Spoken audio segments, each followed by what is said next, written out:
Diz assim a palavra do Senhor: se teu irmão pecar contra ti, vai arguí-lo entre ti e ele só. Se ele te ouvir, ganhaste a teu irmão. Se, porém, não te ouvir, toma ainda contigo uma ou duas testemunhas, para que pelo depoimento de 2 ou 3 testemunhas toda a palavra se estabeleça. E se ele não os atender, dize-o à igreja. E se recusar ouvir também a igreja, considera-o como gentil e publicano. Em verdade vos digo, que tudo o que ligardes na terra terá sido ligado nos céus, e tudo o que desligardes na terra terá sido desligado nos céus. Em verdade também vos digo que, se 2 dentre vós sobre a terra concordarem a respeito de qualquer coisa que porventura pedirem, ser-lhes-á concedida por meu Pai que está nos céus. Porque onde estiverem 2 ou 3 reunidos em meu nome, ali estou no meio deles. Vamos orar mais uma vez?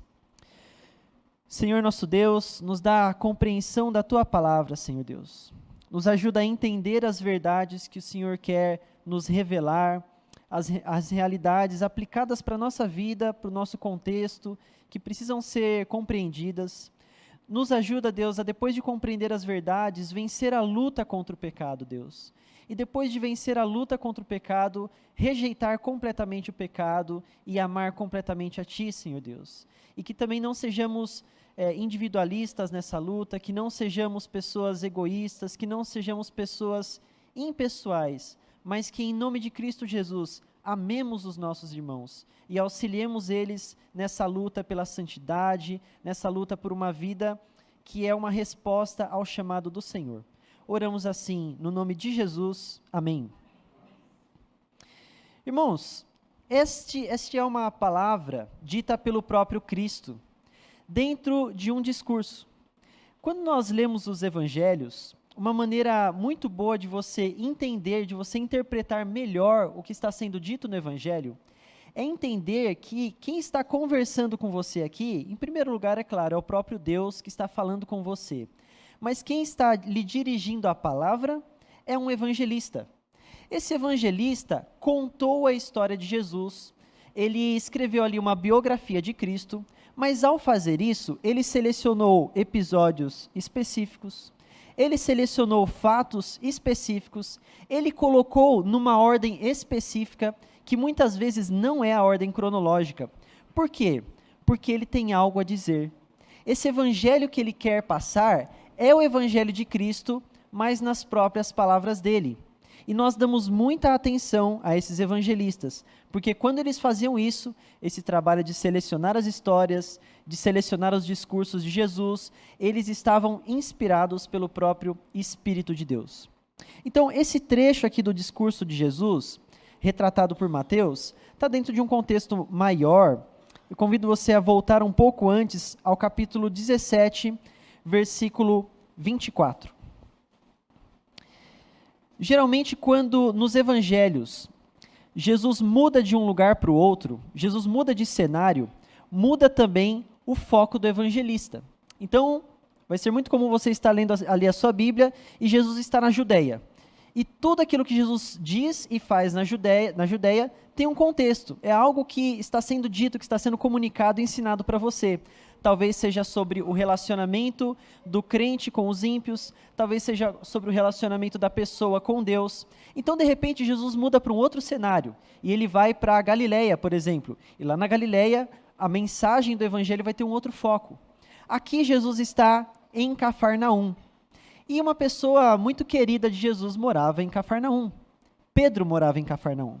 Jesus estava ali hospedado na casa de Pedro. Olha que interessante o que diz aqui. Tendo eles chegado a Cafarnaum, versículo 24 do 17,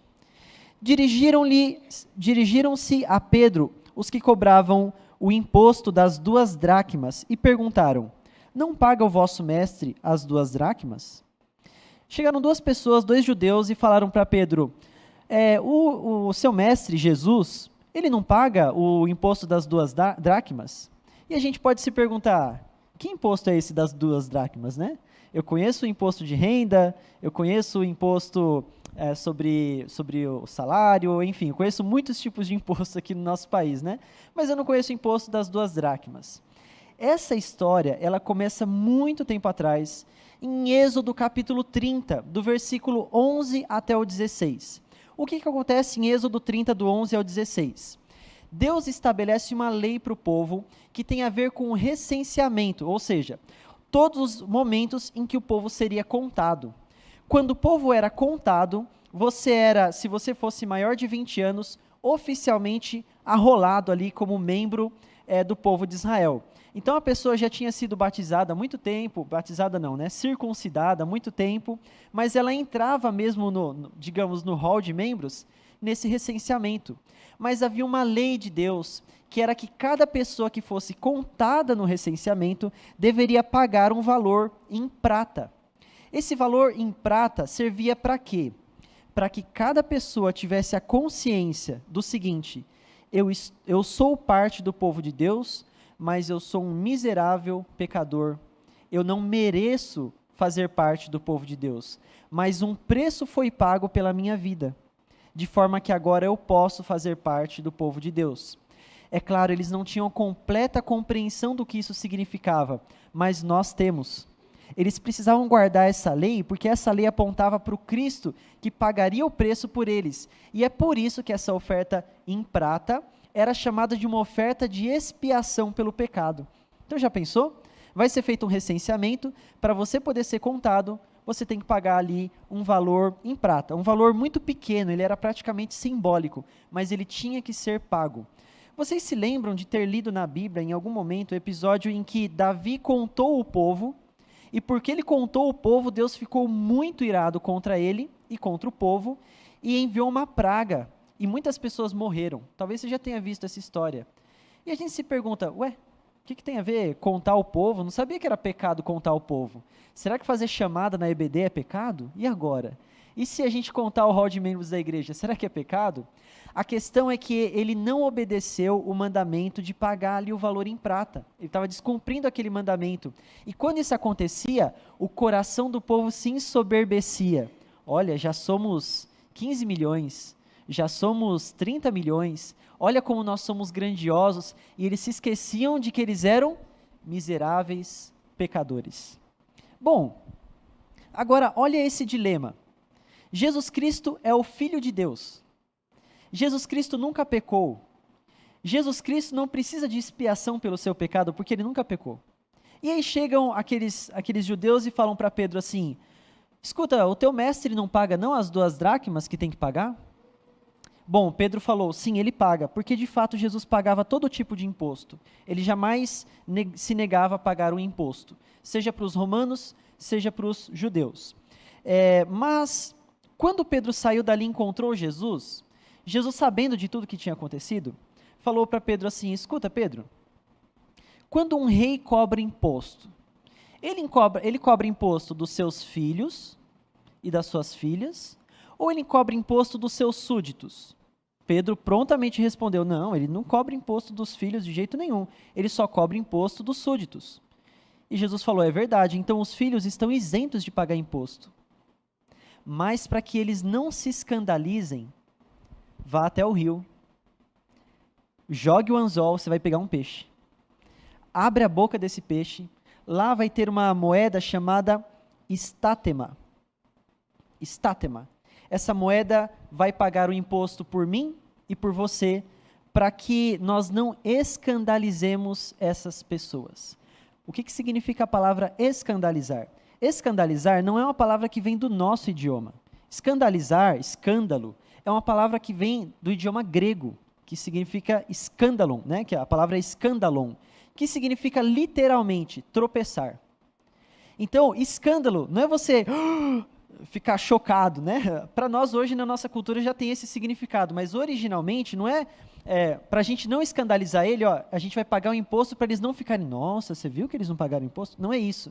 É para que a nossa conduta não leve essas pessoas a cometer pecado.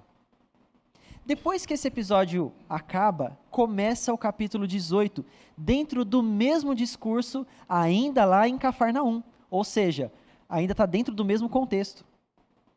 Olha como começa o 18. Naquela hora, ou seja, tem uma conexão muito forte com o texto anterior. Naquela hora, aproximando-se Jesus dos discípulos, perguntando: quem é porventura o maior no reino dos céus? E Jesus, chamando uma criança, colocou-a no meio deles e disse: em verdade vos digo que, se não vos converterdes e não vos tornardes como crianças, de modo algum entrareis no reino dos céus. Portanto, aquele que se humilhar como essa criança, esse é o maior no reino dos céus. E quem receber uma criança tal como essa em meu nome, a mim me recebe. Esse é o tema de todo o discurso de Jesus em Cafarnaum, segundo o apóstolo Mateus. Segundo Mateus. Então, o que vai nortear todo o texto aqui é o seguinte: os eleitos, os verdadeiros eleitos, se importam com os seus irmãos. Cada trechinho desse que você vê entre títulos em negrito são partes do discurso de Jesus para dizer: os verdadeiros eleitos se importam com seus irmãos, porque os verdadeiros eleitos têm um coração humilde. O exemplo maior que Cristo está dando aqui é Ele mesmo. Cristo não precisava pagar expiação pelo pecado dele. Ele não tinha obrigação nenhuma disso. Ele poderia muito bem falar: vou pagar imposto coisa nenhuma. Vocês que têm que pagar, vocês são pecadores? Fala um pecado aí que eu cometi. Imagina Jesus chegando para a pessoa e falando assim: você quer que eu pague imposto? Fala aí um pecado que eu cometi. Fala agora. O que eu fiz? Mas essa não é a atitude do nosso mestre. Ele é humilde. Aquele que nunca pecou, ele vem e fala: tá aqui. Pois não, aqui está o dinheiro, tá pago. Para dar o exemplo. Bom, irmãos, então, nós temos a continuidade aqui do texto quando ele fala dos tropeços, do versículo 6, na verdade até o 14. Ele vai falar assim: olha, você não deve desprezar uma pessoa que foi salva por Deus. Sabe por quê? Quando uma ovelha se perde, Deus é como um pastor que ele larga tudo e vai atrás dessa ovelha. E ele pega ela, ele resgata ela. E ele vai ter um amor tão grande por essa ovelha, que vai ser um amor maior ainda do que por aquelas que não se perderam. Ele vai amar imensamente essa ovelha. Como você pode desprezar essa pessoa? E outra coisa, os salvos de Deus, eles são como pequeninos, são como crianças, né? Indefesas, frágeis. Ai daquele que levantar um dedo contra uma das crianças de Deus. Muitos de vocês aqui são pais, né? São pais. Imagina você estar ali, deu uma distraída, virou para o lado, quando você olha, tem um estranho chacoalhando o ombro do teu filho, assim, gritando com ele. Um cara que você nunca viu na vida. O que acontece com o teu coração de pai e o teu coração de mãe? Sobe o sangue. Você, quando vê, já está em cima da pessoa, se brincar, né? Tem que tomar cuidado para não cometer até um pecado ali, tentando livrar a pele do teu filho. Óbvio, assim também é o nosso Deus. Então ele está falando: olha, toma muito cuidado, porque se você fizer um desses pequeninos de Deus se escandalizar, ou seja, tropeçar, cair em pecado, abandonar a fé ou alguma coisa do tipo, era melhor você não ter nem nascido. Porque minha é a vingança, diz o Senhor. Era melhor você não ter nem nascido. Esse é o contexto do texto que fala sobre disciplina. Após falar essas coisas, ainda como parte do discurso de Jesus sobre a maneira como os eleitos de Deus se importam com os seus irmãos, Jesus então começa a falar sobre como deve ser a disciplina entre o povo de Deus. Então, irmãos, nós vemos aqui no versículo 15, ele falando assim: se o teu irmão pecar contra ti, vai arguí-lo entre ti e ele só. Se ele te ouvir, ganhaste o teu irmão. Nós temos nesse versículo dois imperativos. Os imperativos precisam ser muito importantes para nós na palavra de Deus, porque são mandamentos do Senhor, são leis do Senhor. O primeiro mandamento que nós encontramos aqui é: vai. Se o teu irmão pecar contra ti, vai. Vá até o seu irmão. Isso já entra em confronto com muitas coisas que nós encontramos na nossa cultura, não só dentro da igreja, mas como fora da igreja. A nossa cultura é a cultura do individualismo. É a cultura do subjetivismo. O que é o subjetivismo? Você está se sentindo bem? Então tá bom. Se você se sente bem assim, você está feliz? Estou. que bom. Então vai, vive a tua vida. Eu penso de um jeito, você pensa do outro. É assim que a sociedade pós-moderna encontrou uma forma de resolver seus problemas. Por quê? Pedro pensa X, Kleber pensa Y. Tá, mas eles têm algum lugar para recorrer, para conferir, vendo quem está certo? Não tem. Porque a sociedade abandonou Cristo, abandonou Deus, abandonou todo tipo de verdade, né? Eles não têm nenhuma base para conferir. E o relacionamento começa a se tornar insustentável. Então eles resolvem assim, olha, não existe verdade, você tem a sua, eu tenho a minha. O importante é ser feliz. O importante é a gente estar em paz com a gente mesmo, né? Mas não é isso que ensina a palavra de Deus. A palavra de Deus fala, não, você tem uma base para conferir. Vá até o seu irmão e se importe com ele.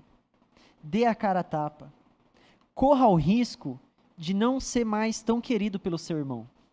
Corra o risco de talvez num primeiro, talvez até num segundo momento, a pessoa não gostar de você. Muitas vezes a gente faz uma coisa ou deixa de fazer uma coisa por causa de algo chamado temor de homens. A gente muitas vezes teme mais aos homens do que a Deus. O que as pessoas vão pensar de mim? O que esse meu amigo vai pensar de mim?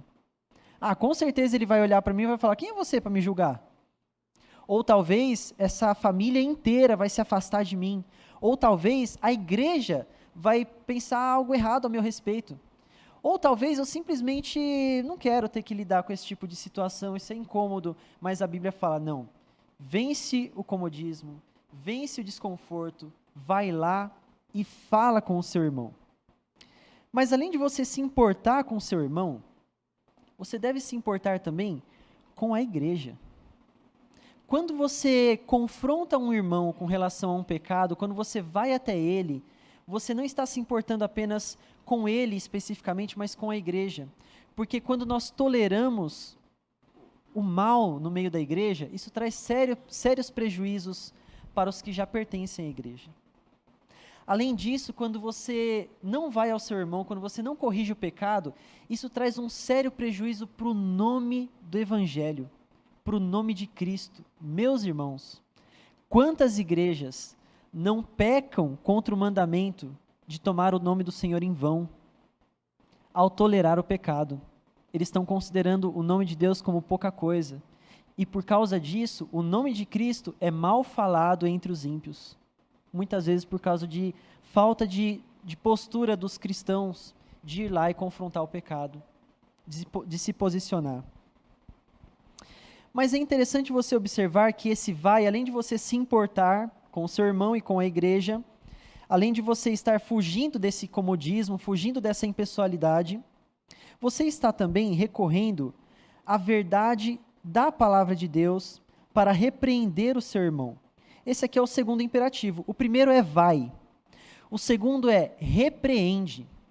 Agora, observa, essa repreensão não pode ser com base num sentimento pessoal de vingança, com base num incômodo particular seu, não pode ser com base em qualquer coisa apenas sua, mas tem que ser com base na palavra de Deus, na Bíblia. Olha como começa aqui o texto. Se o teu irmão pecar contra ti, você não vai simplesmente cobrar dele que ele repare você pelo que ele fez. Você não vai simplesmente querer que ele pague pelo que ele fez. Sabe o que acontece às vezes? Você está sozinho, só você, a sua cabeça e o diabo, né? E aí você começa a fantasiar aquela conversa, que nunca aconteceu, mas você começa a fantasiar aquela conversa com a pessoa. E você fala na tua cabeça, a pessoa rebate, e aí você fala outra coisa, e você fica argumentando com a pessoa na sua cabeça, só você e a pessoa ali. E é uma baita briga, e na sua cabeça você sempre vence. E assim, a pessoa fica acabada, destruída, né?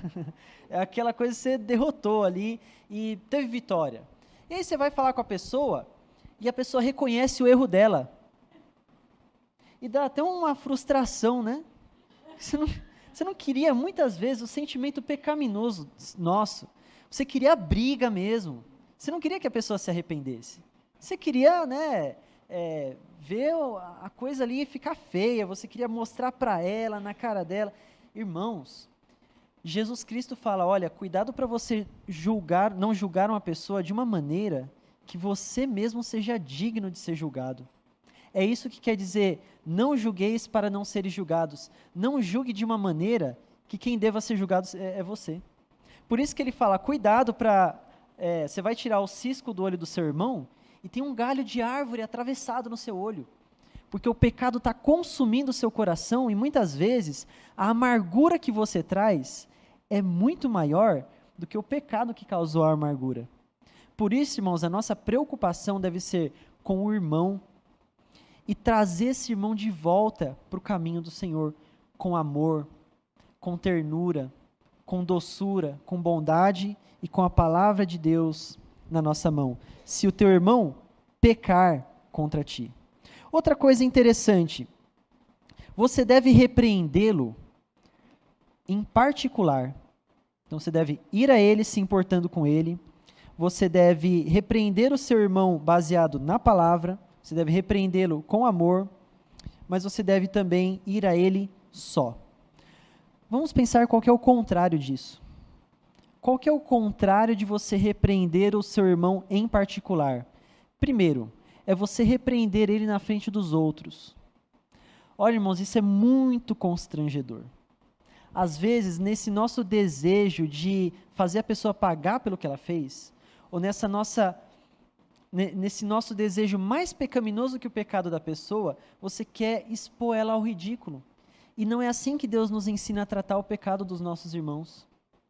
Você deve repreender a ele só. Que outra coisa que é o contrário disso? O contrário disso, meus irmãos, é a fofoca. É quando você fala para todo mundo, menos para a pessoa. Você fala com os amigos da pessoa, você fala com os seus parentes, você fala com os parentes da pessoa, você fala de todo tipo de jeito, menos com a pessoa. Porque é muito mais fácil e prazeroso você levantar um burburinho contra a pessoa, você encontrar gente que tome partido de você, do que você ir lá e muitas vezes ouvir o lado da outra pessoa também. Irmãos, como é pecaminosamente prazeroso você contar a sua versão da história. Porque a sua versão da história, geralmente as pessoas vão tomar partido de você. Então, você vai falar assim, a pessoa chutou minha canela. Porque não sei, eu estava andando, ela chutou minha canela. Você não vai contar a parte em que você xingou até a 13ª geração da pessoa e deu, sei lá, um tapa na face dela. Só conta a parte que ela chutou sua canela. Entende? Então, não é assim que se resolvem os problemas. Quando você vai repreender as pessoas, no particular, muitas vezes são esclarecidos pontos que você não se dava conta. Muitas vezes um mal-entendido é resolvido ali na conversa. E você fala, era isso, meu irmão? O irmão me perdoa, entendi tudo errado. Não, olha, eu tô colocando, chifre na cabeça do cavalo aqui, não é dessa maneira que eu entendi. Muitas vezes também você vai perceber, olha, irmão, tem que reconhecer que ouvindo você falar, o errado aqui sou eu. O errado aqui sou eu. Numa igreja saudável, gente, eu não sei, 80%, 90% dos problemas não passam do primeiro ponto aqui. São resolvidos com a pessoa no particular, são resolvidos dentro das famílias, entre irmãos. E como é bom, irmãos, como é prazeroso nós estarmos no meio de um povo que é o povo do perdão. Hoje de manhã nós aprendemos, sobre o perdão. E como é bom nós contarmos com essa bênção do Senhor. Então você vai até Ele só. Você deve ir e você deve repreender o seu irmão na palavra, no particular. E por fim, você deve repreender o seu irmão no perdão de Cristo. Tome muito cuidado para não apresentar para a pessoa uma solução, uma vez que realmente você percebe, não, ela está em pecado, eu estou aqui no papel de confrontar ela com o pecado dela. Cuidado para não apresentar uma solução que não seja Cristo. E como eu disse, isso nos nossos dias é muito fácil. Então, por exemplo, você pode dizer assim, olha, meu irmão, eu acho que eu entendi o que você quer dizer. A pessoa está dizendo que ela gosta de usar drogas. Mas você, para dar uma contornada na situação, você fala, eu entendi o que você quer dizer. Acho que o que você quer dizer é que, na verdade, o entretenimento é importante. E a gente fica meio que tentando arredondar a coisa, assim, sabe? O que a pessoa precisa não é que você amenize o pecado dela. A pessoa não precisa que você encontre uma desculpa para o pecado dela. A pessoa de verdade não precisa que você aceite as desculpas que ela dá para o pecado dela. O que a pessoa precisa? De Cristo. A pessoa precisa saber o quanto o pecado dela é grave. Por causa do pecado dela, o Filho de Deus morreu na cruz. Seja por causa de uma mentirinha boba, seja um assassinato, por causa do pecado dela, o Filho de Deus morreu na cruz. E ela vai encontrar solução, perdão, restauração, transformação quando ela reconhecer de verdade e falar assim: pequei contra o Senhor. Eu preciso do perdão do Senhor. Esse deve ser o seu objetivo. Não caia na ilusão de pensar que é impossível. Não, eu não vou por esse caminho, não, porque isso aí vai afastar a pessoa. Se eu começar a falar de negócio de perdão, de pecado, de Jesus, ela vai afastar. Isso aí não vai dar certo, não. Ah, não vou por esse caminho, não, porque o fulano é assim mesmo, ele é assim mesmo. Sabe como é que é? Tem um temperamento assim, tem pavio curto, não aceita ouvir resposta contrária dela, não vou agir assim, não. Não, haja assim, porque é assim que Jesus está ordenando que a gente haja. Se você quer que essa pessoa encontre resposta para a vida dela, oferece a solução que vem de Cristo. Confessar os seus pecados ao Senhor e confiar no perdão de Cristo. Então você deve se importar, ir até o irmão, né, se importando com ele. Você deve repreender o irmão na palavra, você deve repreender o irmão em amor, você deve repreender o irmão no perdão de Cristo. Mas e agora? E se ele falar assim: tudo bem, eu entendo que você pensa assim e eu penso diferente. O que você deve fazer? Deixar assim mesmo? Deixar o assunto quieto? Jesus Cristo diz que não. Ele nos ordena a tomar uma segunda atitude. Tome testemunhas. Verso 16. Se, porém, não te ouvir, toma ainda contigo uma ou duas testemunhas, para que pelo depoimento de 2 ou 3 testemunhas, toda a palavra se estabeleça. Então, você deve procurar outras pessoas, explicar para elas a situação e falar assim: olha, você pode me acompanhar nessa situação? Você pode me acompanhar nesse caso? Você pode me ajudar a conversar com o irmão? Por que isso aqui é muito importante? Muitas vezes, uma pessoa de fora vai trazer uma visão mais clara acerca da coisa. Uma pessoa que não está envolvida no caso. É claro, uma pessoa de confiança, uma pessoa que conheça a palavra de Deus, uma pessoa com responsabilidade diante da palavra de Deus, e ela vai ajudar ali a estabelecer. Olha que interessante como o versículo coloca. Para que toda a palavra se estabeleça. O objetivo de 2 ou 3 testemunhas aqui é confirmar os fatos. Tudo bem, o que aconteceu? De fato, o que aconteceu foi isso, isso e aquilo. O que mais? O fulano tem esse posicionamento, Beltrano tem esse posicionamento. O que mais que é importante ser estabelecido? De fato, nós constatamos aqui, nós 3, que a palavra de Deus diz isso. E o caminho que deve ser tomado, de fato, é repreender esse irmão.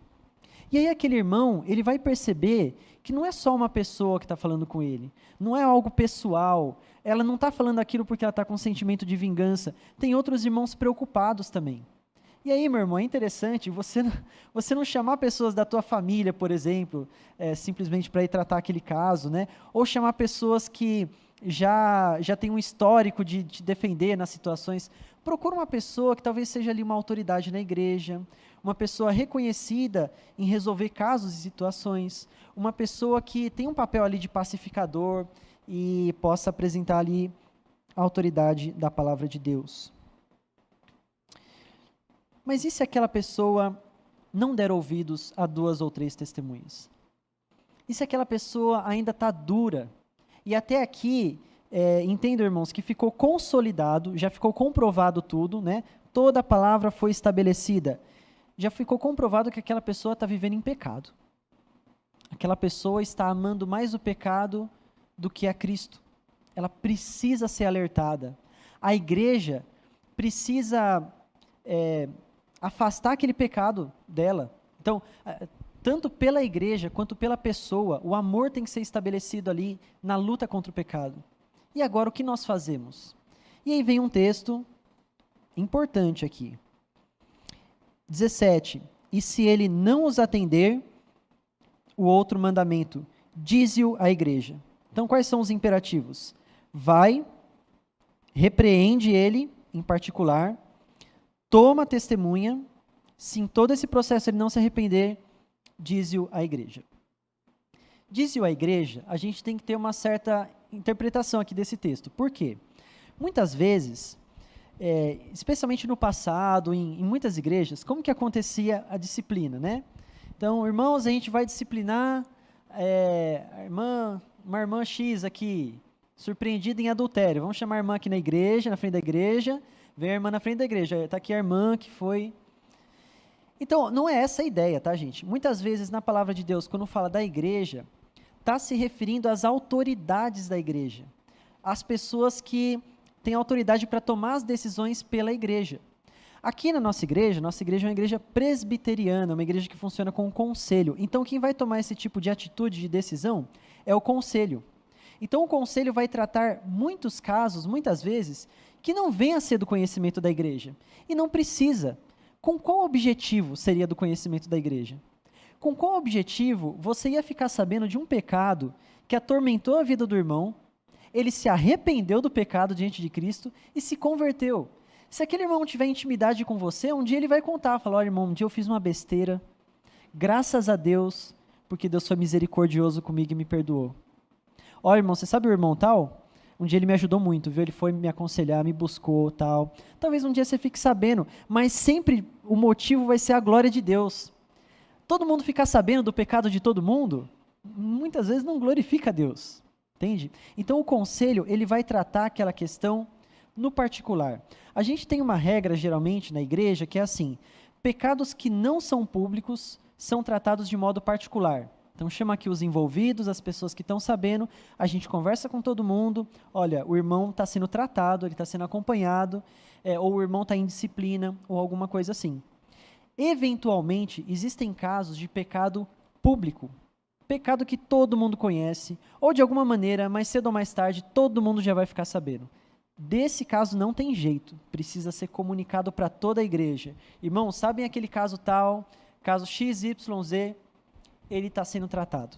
Os irmãos, a igreja precisa saber que esse pecado está sendo tratado, está sendo repreendido, o irmão está sendo corrigido. A mesma coisa, irmãos, se lembram daquela pessoa que estava afastada assim, sofreu disciplina, ele está sendo restaurado. Que coisa maravilhosa que é uma pessoa sendo restaurada da sua disciplina. Como é conduzido a disciplina feita pela igreja, ou seja, pelas autoridades da igreja? Nós temos um exemplo muito bom, lá em 1 Coríntios, capítulo 5.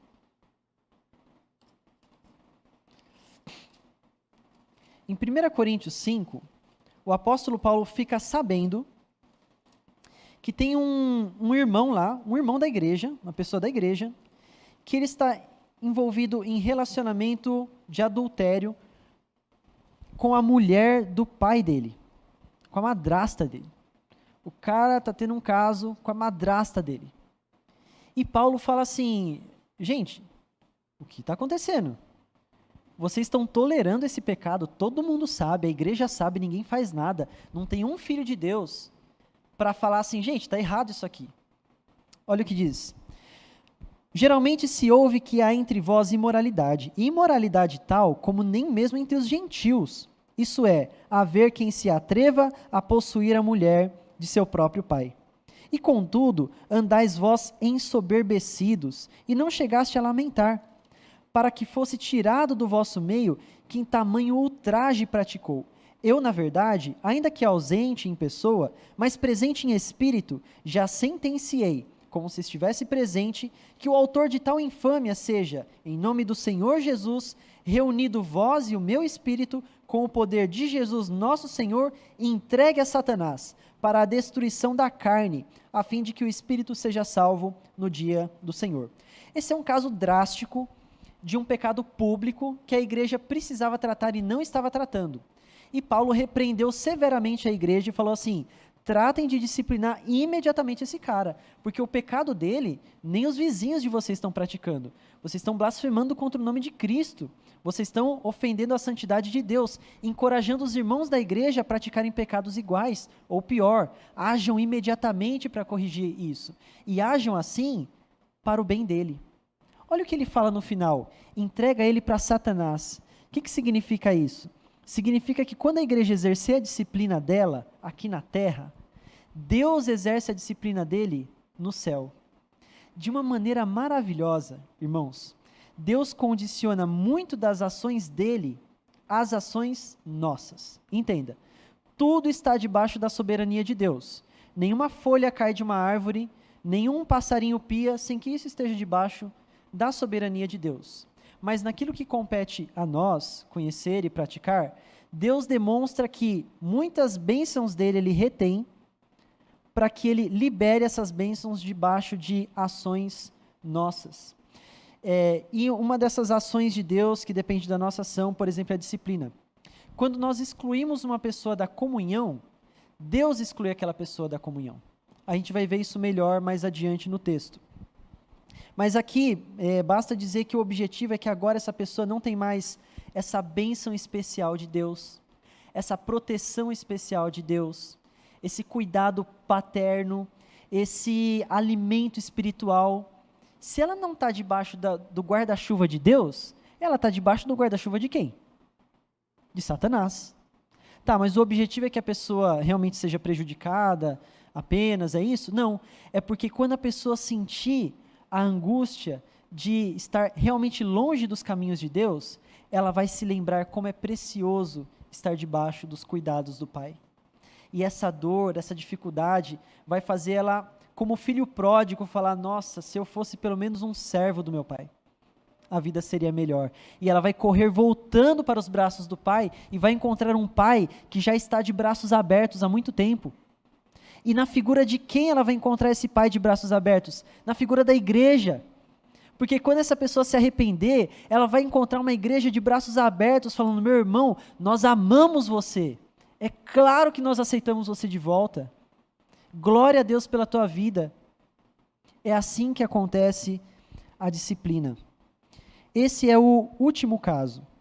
Quando nós levamos a igreja, a autoridade da igreja, e a igreja começa a tratar com a pessoa, conversar, aconselhar, fazer visita, tentar repreender, coloca a pessoa em disciplina. Fala, o irmão está 3 meses de disciplina. Não pode exercer cargo na igreja, não pode tomar santa ceia, não pode batizar os filhos, não pode, tá afastado, tem disciplina. É um momento ainda que a pessoa pode se arrepender nessa entrega para Satanás, digamos assim, e ela pode voltar para os caminhos do Senhor. Mas e depois disso? O que nós fazemos quando depois de tudo isso, a pessoa endurece o coração e não quer voltar para os caminhos do Senhor? Meus irmãos, aí o amor maior é pela igreja, é pelos outros pequeninos de Cristo, por aqueles com quem nós devemos nos importar. Trata-o como gentil e publicano. Gentil é a pessoa que não é judeu, mas no Novo Testamento, gentil também é a pessoa que não é do povo de Deus de maneira alguma, não é da igreja. Lembra lá de 1 Coríntios capítulo 5? Paulo não fala assim, pecado igual a esse, a gente não ouve falar nem entre os ímpios. Ele não usa essa palavra. Pecado igual a esse, a gente não ouve nem entre os descrentes. A gente não ouve nem entre os gentios.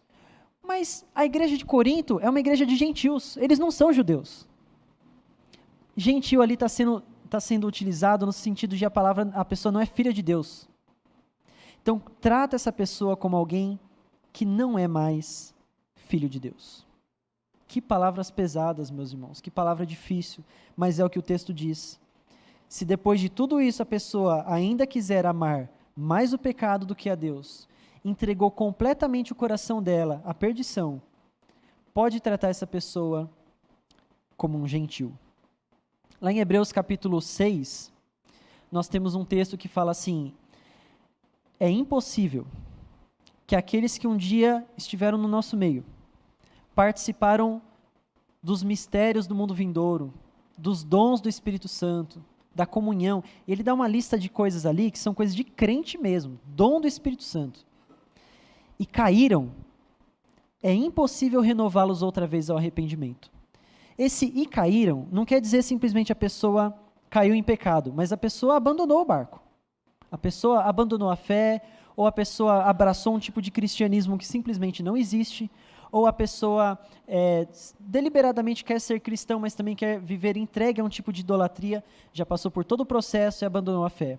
Há outro texto que fala assim, eles estavam entre nós, mas não eram dos nossos. São aquelas pessoas que reconhecidamente estiveram no meio do povo de Deus, a ponto de ser instrumento do Espírito Santo, mas não eram eleitas. Nós temos exemplos de pessoas assim na Bíblia. Nós temos o exemplo de Saul. Saul profetizou, Saul inúmeras vezes ele profetizou. O Espírito Santo veio sobre Saul e ele falou da palavra de Deus em transe. Um evento que não era para qualquer um evento especial. A Bíblia fala que o Espírito Santo veio sobre Saul, ele pegou alguns bois, matou os bois e falou assim, quem não se unir com Saul em batalha vai acontecer igual aconteceu com esses bois aqui. O Espírito do Senhor estava no coração de Saul, conduzindo ele dessa maneira. Ele foi instrumento do Espírito Santo, mas ele não era salvo. E o tempo mostrou isso. Outra pessoa, um profeta reconhecido pela palavra de Deus como profeta, Balaão. Balaão aceitou dinheiro para profetizar contra o povo de Deus. Ele aceitou dinheiro de um povo que estava em guerra com o povo de Deus. Mas na hora de profetizar, ele não conseguia, porque o dom do Espírito Santo era mais forte que ele, e ele só conseguia profetizar verdades e bênçãos sobre o povo de Deus. E aí ele falou assim, não, mas eu quero dinheiro. Como é que eu faço? Tenho uma ideia. Ele chegou para a pessoa e falou assim, para o rei, e falou, olha, eu não consigo profetizar porque eu sou servo de Deus, tal, mas tem um jeito de você fazer eles perderem a guerra. Faça com que os filhos do povo de Israel se apaixonem pelas filhas do seu povo. Quando isso acontecer e eles começarem a se casar e a ter filhos com pessoas que não são do povo de Deus, a ira de Deus vai se acender contra o povo de Israel e eles vão perder a guerra. E eles fizeram isso e deu certo. E ele aceitou aquela enorme quantia em dinheiro. Balaão era um profeta do Senhor, mas ele não era eleito. E isso foi provado com o tempo. Quando chega, irmãos, em tal ponto da pessoa negar a fé, abandonar completamente a fé, a palavra fala, é impossível renovar essas pessoas ao arrependimento. E essa disciplina tão drástica, tão triste, tão cabal, ela é pelo zelo da igreja, para que o pecado não cresça como um fermento no meio da igreja.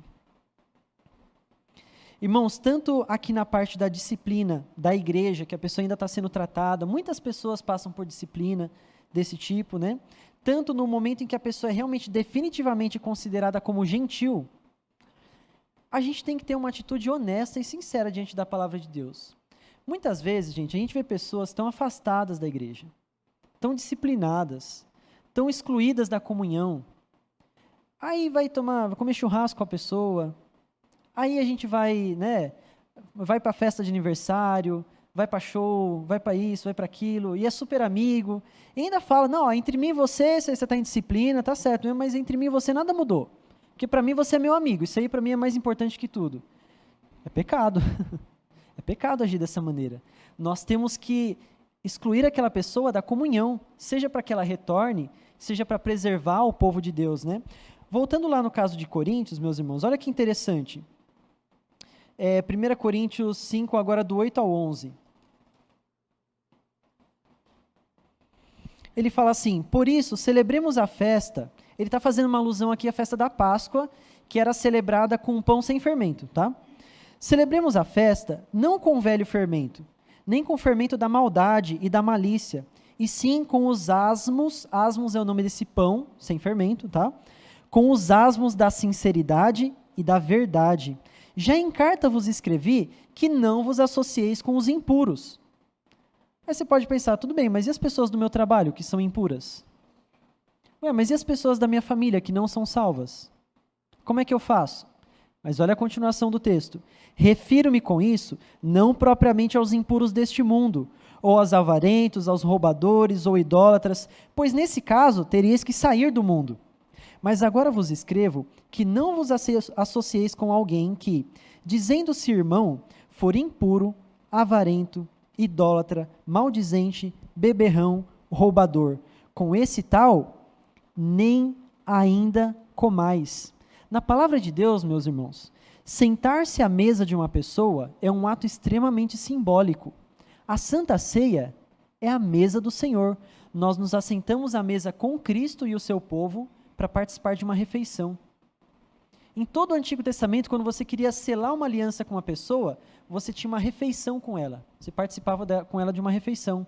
O sacrifício era seguido de uma refeição. Depois que o pecador oferecia o sacrifício, aquele sacrifício era comido pelo sacerdote, pelo pecador, dependendo do tipo de sacrifício. Essa mesa era a mesa do Senhor de antigamente. Então, se assentar à mesa com uma pessoa é algo extremamente simbólico. E às vezes a gente não liga para isso. A pessoa se diz crente, está maldizendo o nome de Cristo ao dizer que é crente, está em disciplina, e às vezes a gente está lá, curte a foto do Instagram, puxa assunto com a pessoa, conversa, ri, brinca, leva os filhos para brincar junto, né? Irmãos, vamos levar a sério a palavra do Senhor. Acreditar realmente naquilo que está escrito aqui. Está escrito mesmo isso, realmente Cristo falou isso. Quando uma pessoa está em disciplina, se afasta da comunhão com ela, para bem da pessoa e para bem do povo de Deus. Por fim, irmãos, tudo isso deve ser feito por meio da autoridade que Cristo dá à igreja. Olha aqui em Coríntios, capítulo 5, 13. Vamos ler a partir do 12. Pois com que direito haveria eu de julgar os de fora? Ele está falando os que não são crentes. Não julgais vós os de dentro? Os de fora, porém, Deus julgará. Expulsai, pois, dentre vós o malfeitor. Olha o versículo 1 do capítulo 6. Aventura-se algum de vós, tendo questão contra outro, submetê-lo a juízo perante os injustos e não perante os santos? O que acontecia nessa igreja? As pessoas estavam tendo problemas e estavam chamando sábios, conselheiros e anciãos da sociedade ali, da comunidade, que eram pagãos, idólatras, que não eram crentes. Falando, ô, seu José, que é idólatra, vem aqui ajudar a gente a resolver essa questão, julga aqui o nosso caso. E muitas vezes levando os casos para tribunais. Questões que deveriam ser tratadas na igreja, pelo povo que tem a palavra de Deus. Pelo povo que tem o coração transformado por Cristo, pelo povo que tem no meio dele o Espírito Santo. Então, nós temos a autoridade de Cristo para resolver os problemas. É a igreja de Cristo que tem uma autoridade, uma excelência muito maior do que em qualquer lugar do mundo para trazer solução verdadeira a esses problemas. E nós temos que nos valer dessas bênçãos. A bênção de sermos igreja, irmãos.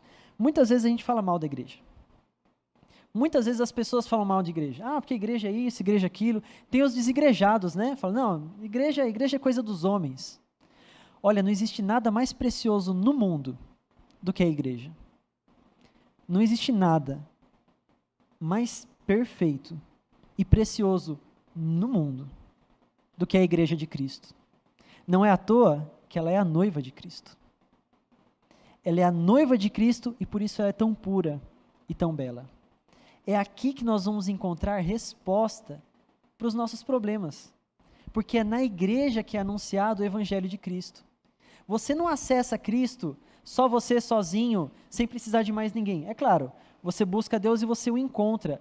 Mas se você conheceu a Cristo, foi por causa de um membro de uma igreja, de um cristão. Se você é abençoado, edificado, é porque tem um crente em Cristo te ensinando. Se você é consolado, Deus não vai descer do céu, sentar numa cadeira do teu lado e te consolar. Vai ser um irmão. Ah, não, mas eu fui consolado ouvindo um hino, escrito por um irmão. Ah, mas na verdade foi um folheto que eu li que me consolou, não foi a igreja. O folheto foi impresso por uma igreja, escrito por um membro de uma igreja. E a nossa vida é abençoada por intermédio da igreja.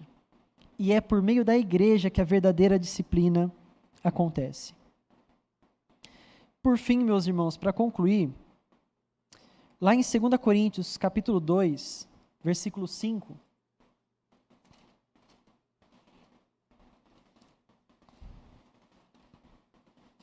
Segunda Coríntios, capítulo 2, verso 5, é uma nova carta escrita para a mesma igreja. Vocês se lembram das palavras duras de Paulo? Expulsai do meio de vós. o que tal coisa praticou. Entrega ele para Satanás, para que o corpo seja destruído e quem sabe o espírito seja salvo no dia de Cristo. Olha as palavras de Paulo aqui em 2 Coríntios capítulo 2, versículo 5. Ora, se alguém causou tristeza, não o fez apenas a mim, mas para que eu não seja demasiadamente áspero, digo que em parte a todos vós.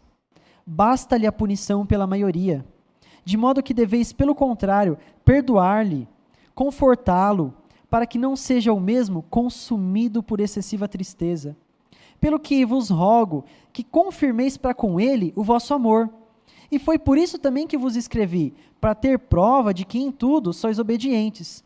A quem perdoais alguma coisa, também eu perdoo, porque de fato o que tenho perdoado, se alguma coisa tenho perdoado, por causa de vós o fiz na presença de Cristo, para que Satanás não alcance vantagem sobre nós, pois não lhe ignoramos os desígnios. Paulo agora amorosamente está falando, gente, agora a disciplina já passou do ponto, tá bom? Ele já se arrependeu, ele já se separou da mulher lá, as coisas já estão resolvidas. Conforta o irmão, consola ele, recebe ele de volta à comunhão, dá a santa ceia para ele, faz churrasco na casa dele, leva teus filhos para brincar com os dele, casa tua filha com o filho dele. Pronto, acabou, resolveu, o irmão está perdoado. Irmãos, aqui em 1 e 2 Coríntios, nós temos um exemplo prático dessa disciplina de Cristo, arrancando uma pessoa do inferno e levando ela para o caminho da luz. Essa pessoa estava amando as labaredas do inferno, e agora ela está desfrutando das luzes da glória de Deus, porque os crentes obedeceram a Paulo e praticaram a disciplina. Irmãos, glória a Deus, porque muitas vidas são alcançadas e edificadas dessa maneira. E muitas vezes pessoas, como eu disse para vocês, a gente não tem nem conhecimento, mas esses problemas são resolvidos e sanados dentro da igreja. Você se lembra de como começou o texto? Falando daquela cerimônia, daquele ritual de pagar a prata, mostrando assim, olha, a minha vida foi comprada e é por isso que eu posso fazer parte do povo de Deus. Mas o rei, ele não cobra imposto dos filhos. Ele começa contando a história de um rei. Um rei se relacionando com uma pessoa que tem uma dívida com ele. E é exatamente assim que esse episódio em Cafarnaum termina. Porque Pedro faz uma pergunta para Jesus e fala, quantas vezes eu devo perdoar o meu irmão? 70 vezes 7? E Jesus fala, não, Pedro, você não entendeu. Olha, lembra do rei? Imagina que um cara devia tanta prata para o rei, tanta prata, que nem se ele vivesse muitas vidas, ele conseguiria pagar essa dívida com o rei.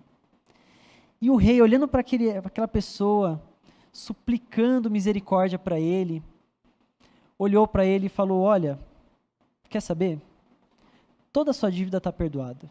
Meu filho, vai em paz. Vai em paz. Acabou sua dívida. Eu aceito o prejuízo. Vai em paz. Só que aí no caminho, esse cidadão encontrou um outro rapaz que devia para ele um dinheirinho mínimo comparado com aquela dívida. Mas era uma pessoa tão pobre que não tinha condições de pagar. Pois esse cara pegou aquele outro pela garganta e começou a sacudir ele e falar assim, ou você me paga ou eu te mando para a prisão. Se comportando como um verdadeiro filho do diabo. Quando o rei soube disso, e o rei aqui representa Deus, ele falou assim, pega esse cara e joga ele na prisão. A partir de agora, ele não vai sair da prisão até que ele pague o último centavo. E ele ia ficar para sempre na prisão, porque não ia ter condições de ele pagar na vida dele aquela quantia toda. Deus conclui esse sermão acerca da maneira como o Filho de Deus trata o seu irmão, falando que o fim da disciplina é o perdão. O fim da disciplina é o perdão. Não importa o que a pessoa te fez. Não importa o mal que ela te causou. Não importa porque a dívida que foi perdoada sua. Irmãos, vocês mereciam o inferno. Eu merecia o inferno. Era para lá que eu ia. Eu deveria ir para lá. E se Deus me mandasse para o inferno, Ele estaria sendo muito justo. E se você for sincero consigo mesmo, você vai dizer, se Deus me mandasse para o inferno, ele estaria sendo muito justo. Não havia absolutamente nada em mim que merecesse perdão. Se Deus assim nos perdoou, nós devemos também perdoar as pessoas quando elas são restauradas da disciplina. E muitas vezes, a nossa falta de perdão é o motivo da gente nem iniciar a disciplina. É importante você ir lá e conversar com o irmão, né? Se você está se sentindo assim, vai lá, conversa com ele. Eu não quero ver ele nem pintado na minha frente. Se eu for lá para ver ele, vai dar briga. Muitas vezes, irmãos, a falta de perdão nos impede de até ir ao irmão. Mas quando nós obedecemos ao mandato de Jesus, nós descobrimos em nós uma nova vida. Uma vida que é marcada por pessoas que se importam com os filhos de Deus. Então, irmãos, quais são os imperativos? Vá até o irmão que foi surpreendido em pecado. Repreenda o irmão na palavra, no perdão de Cristo e para a restauração. Tome testemunhas para que cada palavra se estabeleça. Se ainda assim ele se manter no pecado, dize-o à igreja. Não é para sair espalhando pela igreja. Conta para as autoridades da igreja para que elas saibam como proceder melhor. Em últimos casos, pelo bem da igreja, pelo bem do nome de Cristo, considera-o como gentil e publicano. E por fim, perdoe o irmão que te ofendeu. Amém, meus irmãos? Que o Senhor nos dê força, coragem, um coração obediente, um coração pessoal e não impessoal, para crescermos como igreja, edificados à imagem do Filho de Deus.